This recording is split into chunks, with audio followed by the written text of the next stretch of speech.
Ang pagkakaisa dapat natural na lang sana yan. Hello? Para bang sinasabi na, parang gusto sabihin na, you are siblings. You are expected to get along. Parang nanay, tatay. Ganito yan. Pagkita mo yung anak mo, yung dalawang anak mo, tatlong anak mo nag-aaway, anong sasabihin ng nanay, tatay?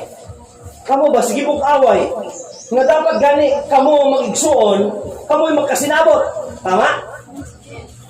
Tama? Okay? Dapat kamu magkahiusan mo ba kay mga igsuon mo? So, sentro sa church. Mag-igsuon ta sa pamilya sa Ginoo. So, supposedly, unity ay maging natural na sana yun. We are siblings, mga magkakapatid tayo sa Panginoon.